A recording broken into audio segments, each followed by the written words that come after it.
এই যে আমরা পুরুষ মানুষ যারা আছি, আমরা বাসা বাড়িতে থাকি, তারপরে আমরা মসজিদে যেয়ে নামাজ আদায় করি, জানাজার নামাজ আদায় করি, ঈদের নামাজ আদায় করি, মসজিদে এসে জামাতের সওয়াব পাই আমরা। মা বোনেরা তো মসজিদে এসে নামাজ পড়ে না, কিন্তু আল্লাহর নবী সাল্লাল্লাহু আলাইহি ওয়াসাল্লাম বলেন, কোন মহিলা যখন তার বাসার ঘরে বসে পর্দার আড়ালের মধ্যে বসে নামাজ পড়ে, আল্লাহ রব্বুল আলামিন ওই মা বোনদের আমল নামায় মসজিদে যে যেই নামাজ পড়তো, আল্লাহ রব্বুল আলামিন মা বোনদের আমল নামায় মসজিদে যে জামাতের সহিত নামাজ পড়া সেই সব লিখে দিবেন।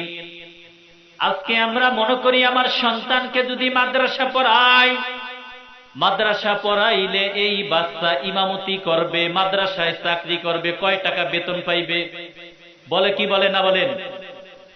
কিন্তু আল্লাহ রব্বুল আলামিন বলেন, এই দুনিয়ার মধ্যে আমি কত বান্দাকে খাওয়াই, তুমি রিজিকের কথা বলো কে খাওয়াইবে?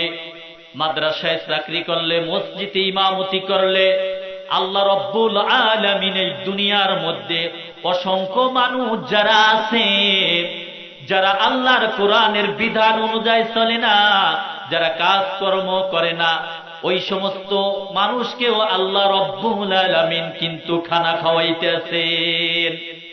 রিজিকের দায়িত্ব বলেন কার হাতে? রিজিকের দায়িত্ব আল্লাহ রব্বুল আলামিনের হাতে।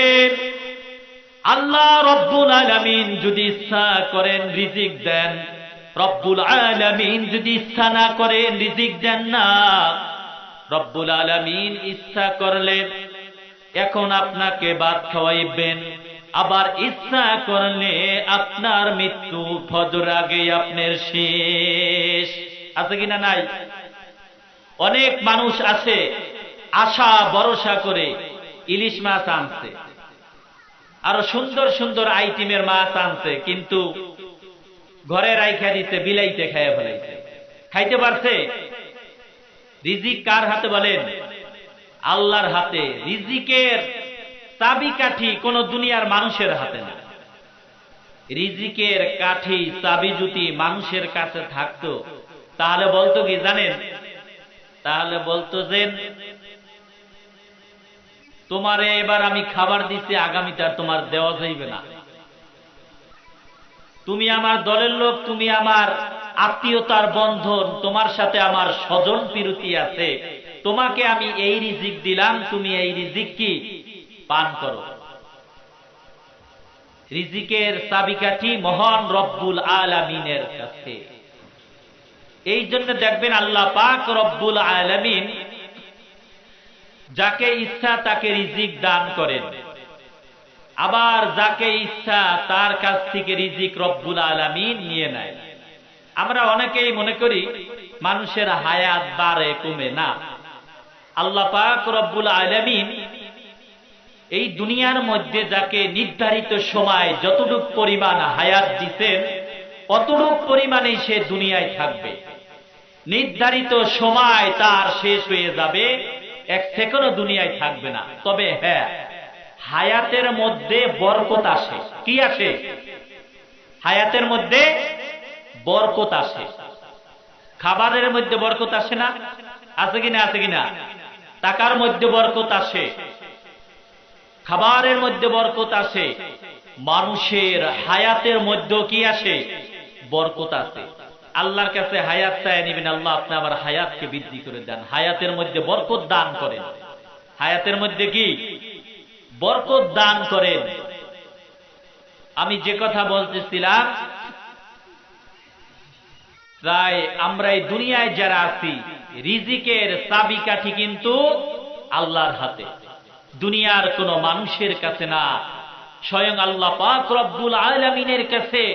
স্বয়ং আল্লাহ পাক রব্বুল আলামিন যদি চান আরো 100 বছর আপনাকে হায়াত দান করবেন।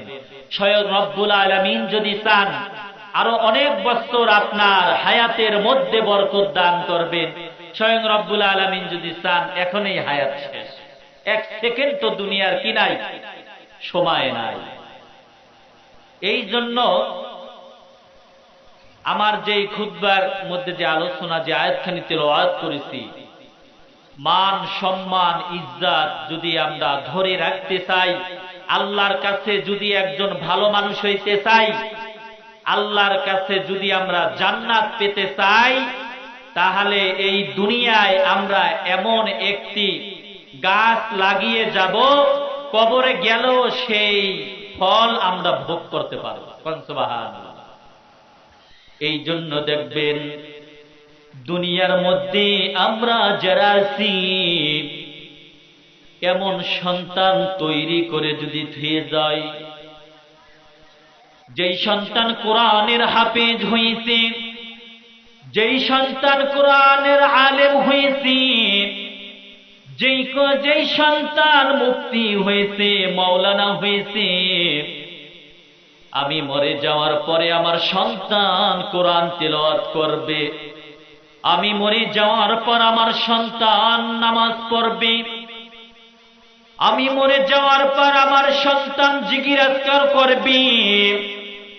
দুনিয়ার মধ্যে এমন একটি সন্তান তৈরি করে থুয়ে যায়, যেই সন্তান নিজে কোরআন মাজিদ তিলাওয়াত করবেন, যেই সন্তান অন্যকে কোরআন মাজিদ শিক্ষা গ্রহণ করবেন, সেই সন্তান দুনিয়ার জাতির শ্রেষ্ঠ সন্তান হবে। সেই সন্তানের কোরআন তিলাওয়াতের বরকতে আল্লাহ রব্বুল আলামিন আপনার আমার আমল নামায় কবরে সওয়াব দান করবেন।